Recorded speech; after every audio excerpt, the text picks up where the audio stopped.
പുരാതന കാലത്തെ അതിപവിത്രമായ ചരിത്രമുറങ്ങുന്ന ഒരു മണ്ണിലേക്കാണ് നമ്മളിപ്പോൾ എത്തിയിരിക്കുന്നത്. ഏർവാടിയുടെ അടുത്തുള്ള ഇളക്കര മക്കാമിൻ്റെ അടുത്താണ് നമ്മളെല്ലാവരും ഇപ്പോൾ സംഗമിച്ചിരിക്കുന്നത്. നമ്മുടെ കൂടെ ഒരുപാട് ആളുകളുണ്ട്. ഇവിടുത്തെ ഒരു പ്രത്യേകത എന്തെന്ന് വെച്ചാൽ നമുക്കറിയാം, കടലിനോട് ചേർന്ന് നിൽക്കുന്ന ബാത്റൂം സൗകര്യങ്ങളൊക്കെ ഒരു കിണർ ഇവിടെയുണ്ട് എന്നുള്ളതാണ്. ആ കിണറിൽ നിന്ന് ലഭിക്കുന്ന വളരെ ശുദ്ധജലത്തെക്കുറിച്ച് വളരെ ചരിത്രം രേഖപ്പെടുത്തിയ ഒരു സംഗതി കൂടിയാണ്. അപ്പോൾ ക്യാമറമാൻ ജാസിമിനോടൊപ്പം നബി പെങ്ങാട്.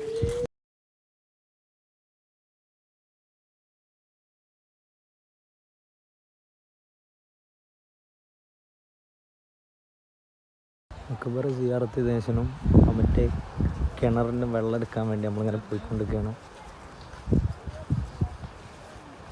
ഇവിടുന്ന് ഇങ്ങനെ നടന്നു പോകുമ്പോൾ കടലിൻ്റെ ശബ്ദം കേൾക്കുന്നത്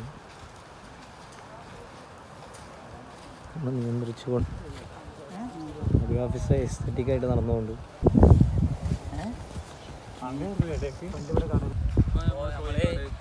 ആ കിണറിൻ്റെ നമ്മൾ നേരത്തെ പറഞ്ഞ കിണർ കാണാൻ വേണ്ടി പോവാണ്. അതായത്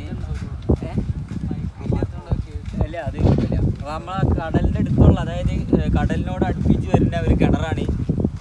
ചരിത്രമായത് എന്തുകൊണ്ട് അവിടെ ഉപ്പുവെള്ളം വരുന്നില്ല എന്നുള്ളത് എന്തുകൊണ്ടും നിഗൂഢമാണ്. നിഗൂഢമായ രഹസ്യം തന്നെ പറയാം. എന്താ വെച്ചാൽ ശാസ്ത്രീയമായിട്ട് ഒരിക്കലും അംഗീകരിക്കാൻ പറ്റാത്തൊരു സംഗതിയാണ് അത്. ഒരു കടലിൻ്റെ അടുത്ത് ഒരു കിണർ കുഴിച്ചിട്ട് അവിടുന്ന് ശുദ്ധമായ ജലം ലഭിക്കുക എന്ന് പറയുമ്പോൾ എന്തുകൊണ്ടും അശാസ്ത്രീയമാണ്. പക്ഷേ ഇവിടെയുള്ള ഈ മറവ് വിട്ട് കിടക്കുന്ന മഹാന്മാരെയൊക്കെ ഈ സയ്യിദന്മാരുടെ ഒക്കെ കറാമത്ത് കൊണ്ടാവാം എന്നാണ്, ഈ സ്ഥലത്തിൻ്റെ ഒരു വർക്കത്ത് കൊണ്ടാവാം എന്നാണ് മനസ്സിലാക്കുന്നത്. ഏതായാലും നമ്മൾ ആ ഒരു സ്ഥലത്തേക്ക് പോവുകയാണ്. ഇൻഷാ അല്ലാഹ് അവിടുത്തെ കാഴ്ചകളൊക്കെ നമ്മൾ അവിടെ എത്തിയിട്ട് കാണാം. കാണിച്ചു കൊടുക്കല്ലേ സ്ഥലങ്ങളൊക്കെ? കാണിച്ചു കൊടുക്കാം സ്ഥലങ്ങൾ.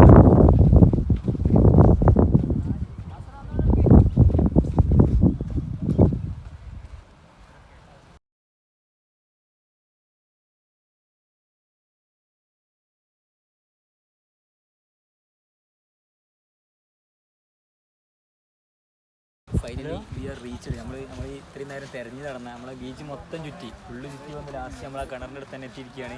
നമുക്ക് ആ കിണറിൻ്റെ അടുത്തേക്ക് പോകാം.